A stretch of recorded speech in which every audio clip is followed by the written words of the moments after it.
I'm not interested in living in a fantasy world. All my work is meant to evoke real architectural spaces.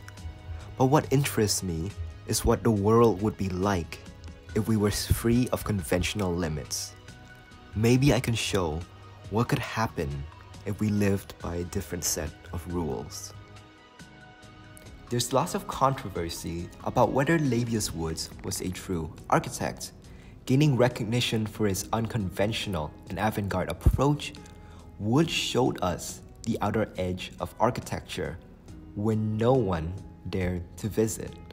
It invites us to question just what goes on in the mind of a visionary. Being a true architect, Lebbeus Woods was one who freed architecture. And in this video, we will dive into 3 of his projects: the Zagreb Free Zone, the Underground Berlin, and the Light Pavilion. The clearest depiction of Woods' attempt to unshackle the restriction of architecture lies in his 1991 vision for the city of Zagreb in Croatia.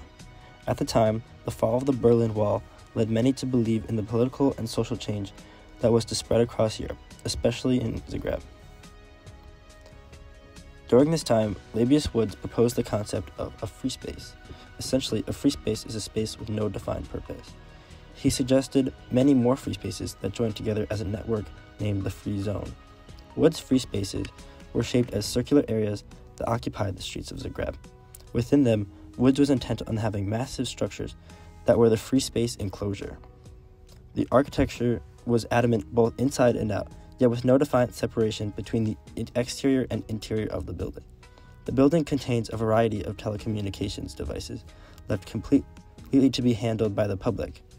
Lastly, Woods had planned for this structure to be capable of being picked up and moved via helicopters, changing where the free spaces were in relation to the city, and additionally, the location of the free zone.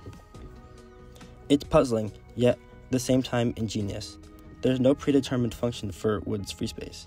The public can do whatever they please. This freedom and open flow for human interaction leads to the conception of new ideas and social movements. The relocation of the structure adds to its disorganization, sparking new ways of thinking. Furthermore, the telecommunications devices within promotes the discussion and emergence of new philosophies and ideas. Woods essentially invented spaces that encourage exploration that would eventually herald in a new era. Woods' Zagreb Free Zone project challenged the conventional practices of architecture through envisioning an ever-evolving city. Woods' design emphasized adaptability, supporting the idea of architecture responding to the always changing needs of the public. His attention to challenging socio-political norms encouraged a deeper awareness of the role in architects in shaping society. Normally, when we think about architecture, it's a stagnant building with a static identity. This is an idea Woods challenged in his project, the Underground Berlin. At the time of the creation, East and West Berlin was divided by the Iron Curtain. Despite that, Woods' project attempted a subterranean underground architecture below Berlin. Within the project, there were ginormous machines harnessing the Earth's geological force, aerial crafts, and laboratories. He even described a projection tower that would burst through the ground to meet the sky. This would reunify the two sides of Berlin, but the very conception of this entire project undermines the physical and political wall. Here, again, Woods' architecture pushes forth socio-political change. Drawings for the Underground Berlin had been framed by the idea of film.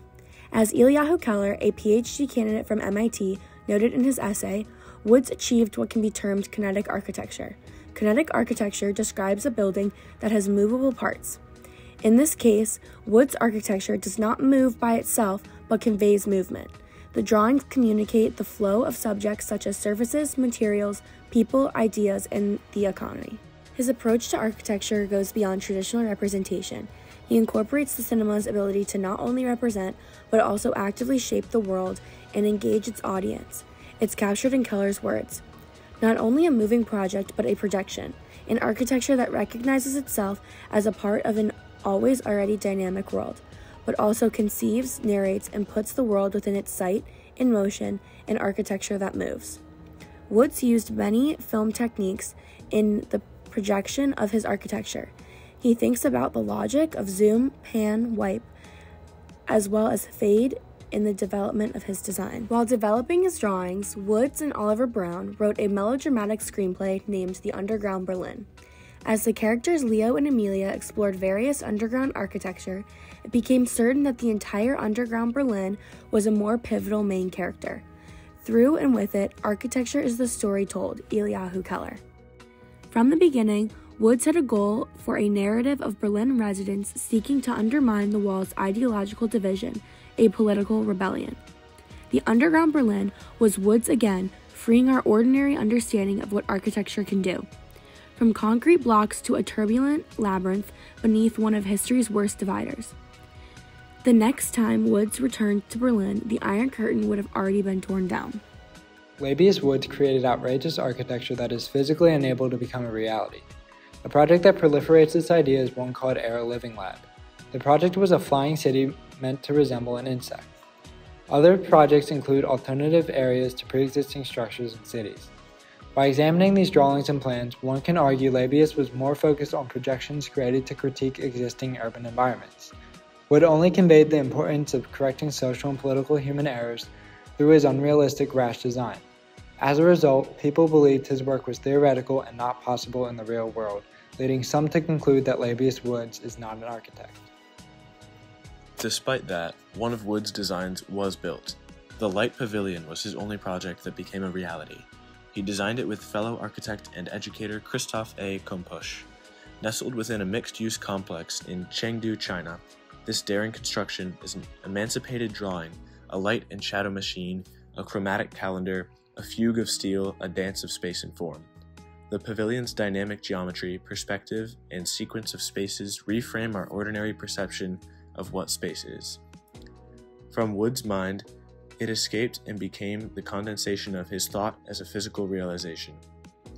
According to Kompusch, the Light Pavilion is designed to be an experimental space, one that gives us the opportunity to experience a type of space we haven't experienced before. By creating an ethereal and transformative environment, Woods demonstrated his ability to provoke his thoughts, push the boundaries of architectural conventions, and exemplify his role as an architect and a visionary thinker who explores new possibilities and redefines our understanding of space. Architecture isn't about the buildings, it's about the representation and communication of them. As the architectural historian Robin Evans said, architects do not make buildings, they make drawings of buildings. From the analysis of his works, Lebbeus Woods is a true architect due to his influence on the rest of architecture's discourse. The late master left a formidable legacy. From fluctuating free spaces, an underground subterranean community, and the Light Pavilion's experimental space, Woods was a visionary who truly pushed the bounds of architecture like no one has before, inspiring generations of young architects to challenge the notion of what architecture can do. After all, without thinkers like him, what new innovations would we have?